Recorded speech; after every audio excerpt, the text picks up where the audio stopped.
Assalamualaikum warahmatullahi wabarakatuh. Waalaikumsalam warahmatullahi wabarakatuh. Bismillahirrahmanirrahim. Alhamdulillahirabbil alamin. Wassalatu wassalamu ala asrofil anbiya'i wal mursalin sayyidina wa habibina wa syafi'ina wa maulana Muhammadin wa ala alihi wa sahbihi ajmain. Amma ba'd. Yang terhormat Bapak Ansori selaku dosen pengampu mata kuliah hadis dakwah dan para pendengar sekalian. Di sini izinkan saya memperkenalkan diri. Saya Sofi Kartika Arifinanda dengan NIM 040403211148 dari kelas B5 akan menyampaikan dakwah atau ceramah sebagai tugas akhir mata kuliah hadis dakwah. Dalam ceramah kali ini saya akan menyampaikan dalam 4 poin. Poin pertama yang akan saya sampaikan ialah tentang warisan Nabi kepada umatnya sebagai dasar pijakan dalam berdakwah. Yang kedua yakni mengenai dakwah yang dilakukan Nabi di Padang Arafah. Dan yang ketiga penolakan penguasa terhadap dakwah Nabi. Serta yang terakhir berdakwah dengan penuh kelembutan. Baik, di poin pertama ini mengenai warisan yang diberikan Rasulullah kepada umatnya. Rasulullah tidak pernah mewariskan harta, tahta, dan dunia, melainkan ilmu yang beliau wariskan kepada seluruh umat dan keturunannya. Kenapa harus ilmu yang menjadi warisannya? Karena dengan ilmu derajat seseorang akan diangkat oleh Allah Subhanahu wa taala sebagaimana firman Allah dalam surah Al-Mujadalah ayat 11. Wahai orang-orang yang beriman, apabila dikatakan kepadamu berilah kelapangan di dalam majelis-majelis, maka lapangkanlah, niscaya Allah Subhanahu wa taala akan memberi kelapangan untukmu. Apabila dikatakan berdirilah kamu, maka berdirilah. Niscaya Allah Subhanahu wa taala akan mengangkat derajat orang-orang yang beriman di antaramu dan orang-orang yang diberi ilmu beberapa derajat. Allah Subhanahu wa taala Maha melihat apa yang kamu kerjakan. Selain ayat tersebut, ada sebuah kisah yang juga menceritakan tentang warisan Rasulullah SAW kepada para sahabatnya. Sebagaimana yang dikisahkan oleh Abu Hurairah radhiyallahu an, di saat ia melewati sebuah pasar di kota Madinah, tiba-tiba langkahnya terhenti oleh keramaian orang yang berada di pasar itu. Lalu Abu Hurairah berkata, "Alangkah lemahnya kondisi kalian." Mendengar perkataan sahabat Nabi tersebut, tentu penduduk pasar terkejut. Kemudian mereka bertanya kembali kepada Abu Hurairah, "Wahai Abu Hurairah, mengapa engkau mengatakan demikian? Kenapa dengan kondisi kita?" Tak lama kemudian beliau menjelaskan apa maksud dari ucapannya. "Sekarang kalian pergilah ke masjid. Di sana Rasulullah meninggalkan warisan kepada seluruh umatnya dan saat ini sedang dibagi-bagi. Mengapa kalian tetap di sini? Segeralah bergegas dan mintalah jatah bagian kalian." Tak ingin kehilangan warisan yang ditinggalkan oleh Rasulullah, akhirnya mereka bergegas meninggalkan aktivitasnya di pasar. Semua barang jualan dan toko mereka ditutup demi mengambil sebuah harta peninggalan tersebut. Dalam perjalanan menuju masjid, mereka pun berangan-angan, "Apa ya jatah bagianku?" Semua dari mereka memimpikan harta yang melimpah ruah. Sudah bisa diambil kesimpulan dari perkataan mereka bahwa yang namanya warisan itu pasti berupa harta dan dunia. Namun perlu diingat bahwa warisan itu tidak selamanya berupa harta dan tahta. Bisa jadi berupa nasihat dan wejangan yang baik agar kelak menjadi orang yang bermanfaat untuk orang lain. Akhirnya mereka tiba di depan halaman masjid. Tak sabar ingin menerima bagiannya, mereka pun langsung masuk ke dalam masjid. Akan tetapi mereka tidak melihat ada satu orang pun yang sedang membagikan harta warisan.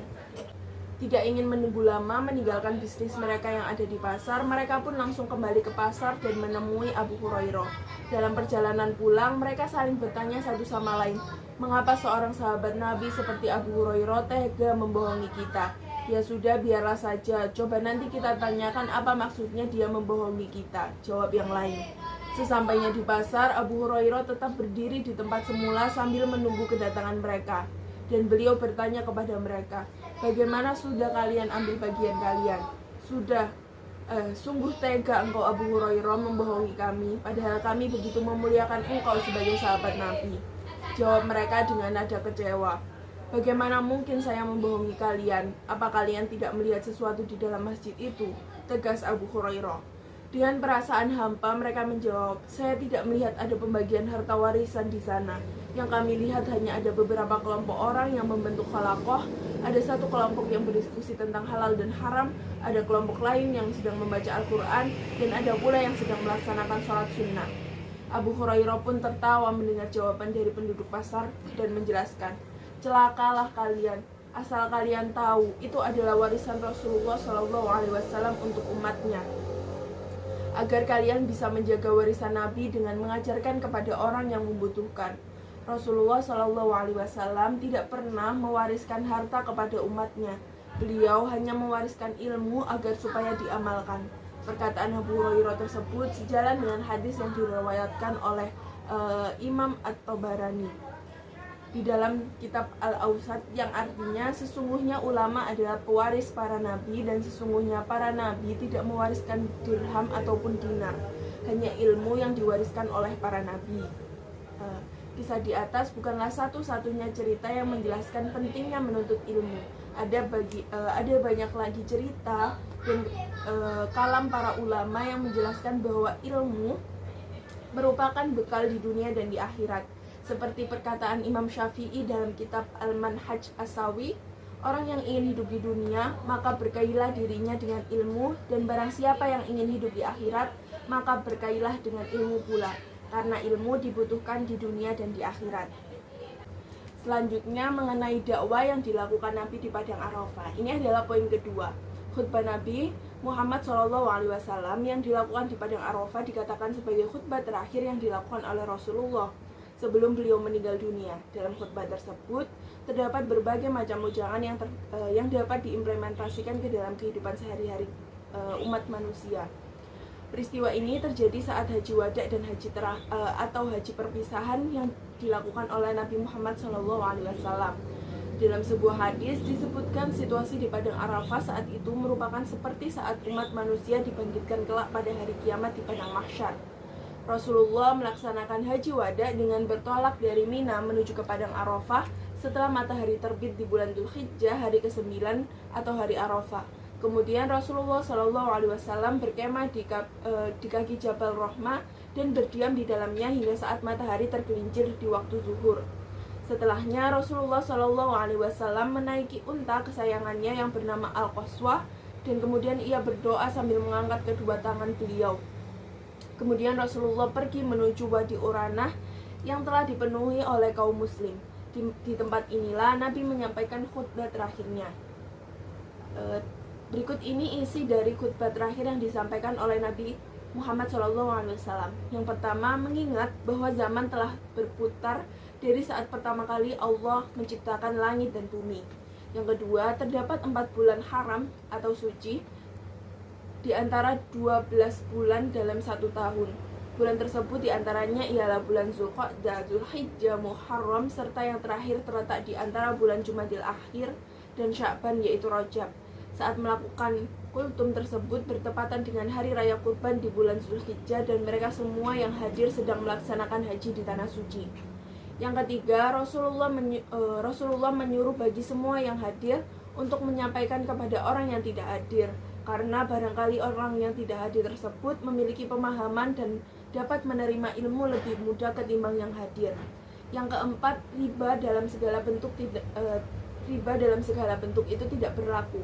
Allah telah menetapkan tidak ada lagi riba, serta riba Abbas ibnu Abdul Muthalib merupakan riba yang terakhir yang dihalalkan oleh Rasul, yang pertama kali yang dihapuskan. Jadi riba Abbas bin Abdul Muthalib ini riba yang pertama kali dihapuskan. Namun kita berhak menerima modal dan tidak boleh zalim, juga tidak boleh dizalimi. Yang kelima, Rasulullah menyatakan bahwa setan tidak memiliki harapan untuk dipertuan di bumi kita ini selamanya. Namun jika setan tersebut ditakuti dalam hal lain, maka setan tersebut akan merasa senang, dan hal ini akan membuat kita merasa terhina dari segi amalan. Jadi Rasulullah memerintahkan kita agar tetap waspada dengan setan atas agama kita. Yang keenam, Rasulullah berkata bahwa mengundur-undurkan bulan haram atau suci itu menambah kekafiran. Yang ketujuh, seorang suami memiliki hak atas istri-istrinya, dan istri-istrinya juga memiliki hak atas suami. Suami berhak untuk melarang istri memasukkan siapapun yang tidak disukai oleh suami ke dalam rumah, melarangnya untuk melakukan perbuatan keji, dan jika mereka, istri-istri, tetap melakukan atau tidak menuruti perkataan suami, maka Allah mengizinkan suami untuk pisah ranjang dan memukul istri dengan pukulan yang tidak menyakiti. Sang istri juga berhak atas rezeki dan pakaian yang layak dari suami. Jadi istri itu berhak untuk menerima nafkah dari suami. Yang kedelapan, memberikan nasihat yang baik kepada istri, sebab mereka adalah partner suami yang tidak bisa berbuat apa-apa atas diri mereka sendiri. Yang kesembilan, Rasulullah berkata bahwa beliau mewariskan kepada kita semua kitabullah dan sunnah Rasulnya sebagai pedoman, karena jika kita berpegang teguh kepada keduanya, niscaya kita tidak akan tersesat untuk selamanya.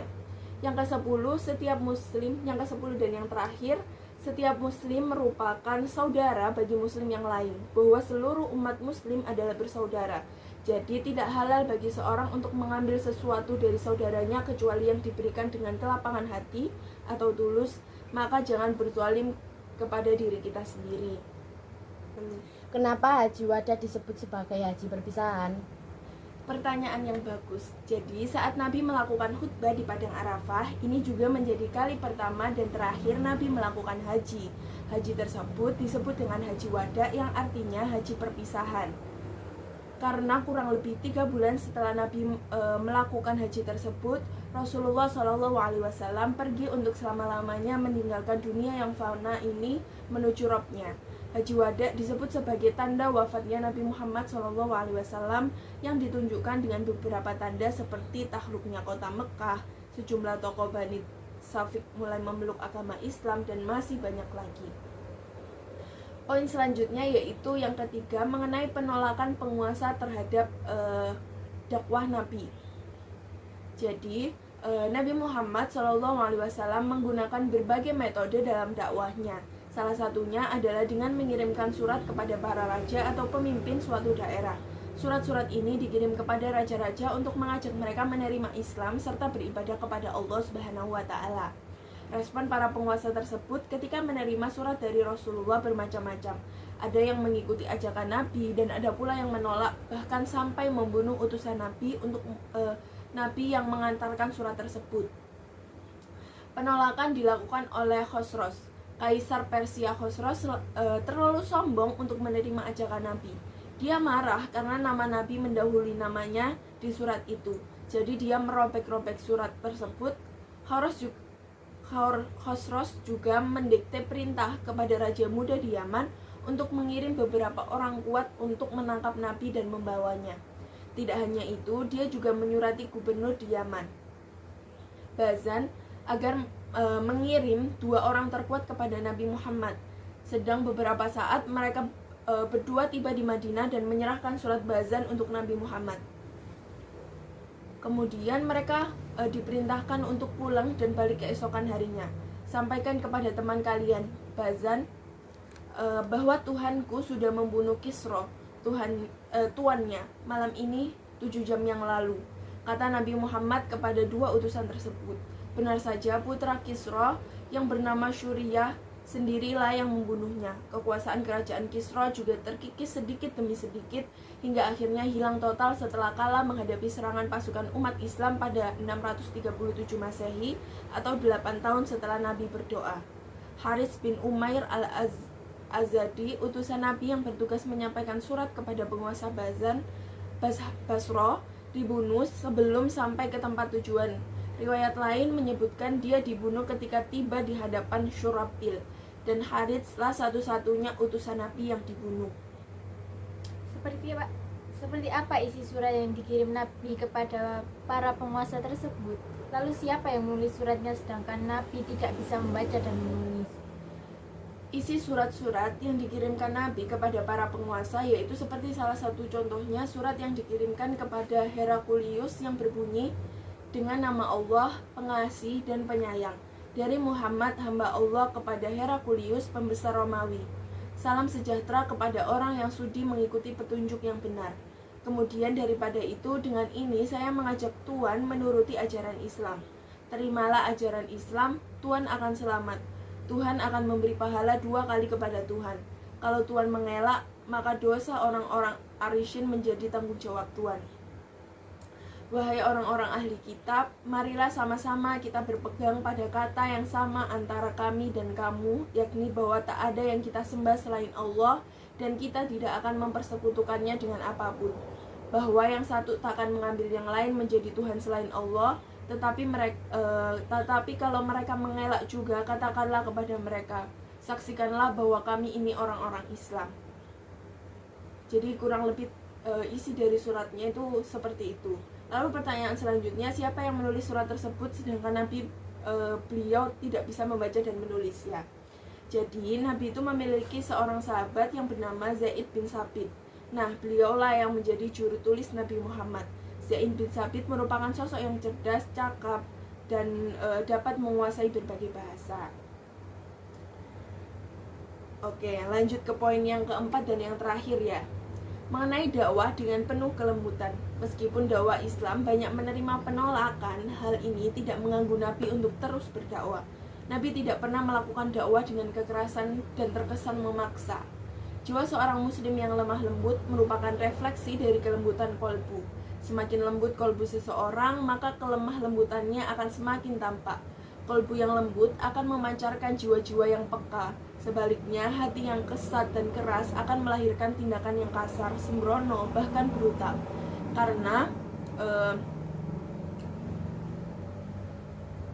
Karena kolbu merupakan barometer action seseorang.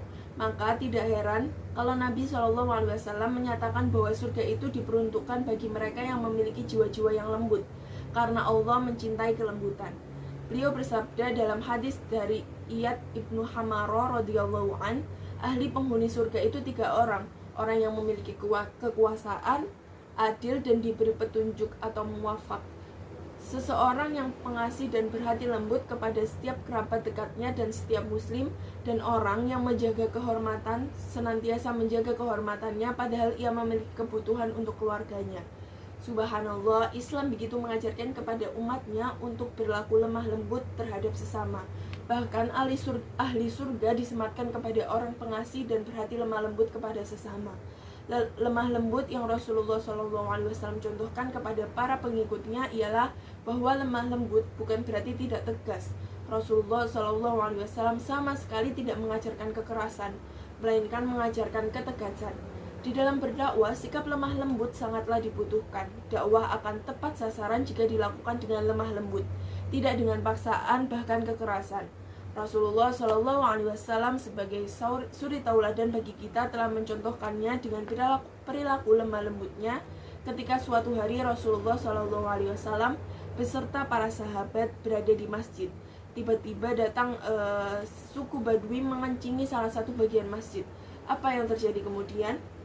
Rasulullah sama sekali tidak marah terhadap orang tersebut. Berbeda dengan para sahabat yang langsung marah, bahkan sebagian ada yang ingin menarik dan menghajarnya. Rasulullah SAW melarang para sahabat untuk berlaku kasar terhadap orang tersebut, dan Rasulullah pun membiarkan orang suku Badui tersebut untuk menuntaskan hajatnya. Setelah selesai, dipanggillah orang Badui tersebut. Rasulullah SAW berkata dengan lemah lembut kepadanya, ini adalah masjid, bukan tempat kencing dan bukan tempat buang kotoran. Sesungguhnya tempat ini untuk zikrullah dan untuk membaca Al-Quran. Beliau kemudian menyuruh sahabatnya untuk membersihkan tempat yang telah dikencingi oleh orang Badui tersebut. Tutur kata yang lemah lembut dari Nabi SAW menyentuh hati si Badui, sangat berbeda dengan para sahabat yang geram terhadap sikapnya. Ia pun terkagum terhadap kehalusan budi pekerti beliau. Maka dengan kepolosannya ia berdoa, ya Allah, rahmatilah aku dan Muhammad, dan jangan rahmati seorang pun selain kami. Dalam doanya pun ia menyindir para sahabat yang geram terhadapnya. Hadis riwayat Imam Bukhari dan Muslim. Lihatlah bagaimana keteladanan Rasulullah SAW sebagai uswatun hasanah. Beliau tetap berlaku lemah lembut terhadap orang yang telah mengotori masjid. Coba bandingkan jika kita yang berada di posisi demikian. Apakah kita mampu untuk tidak marah? Dakwah yang diterapkan oleh Rasulullah sangatlah indah. Beliau tidak pernah memaksakan orang lain atau orang non-muslim untuk masuk ke dalam agama Islam. Beliau justru berlaku kasih sayang serta lemah lembut terhadap mereka. Dakwah yang diterapkan oleh Rasulullah SAW sangatlah efektif, berbeda dengan dakwah masa kini yang justru jauh dari sikap lemah lembut yang dicontohkan oleh Nabi Muhammad SAW. Sekian yang bisa saya sampaikan, kurang lebihnya mohon maaf. Wabillahi taufiq wal hidayah, waridho wal inayah. Assalamualaikum warahmatullahi wabarakatuh. Waalaikumsalam Assalamualaikum warahmatullahi wabarakatuh.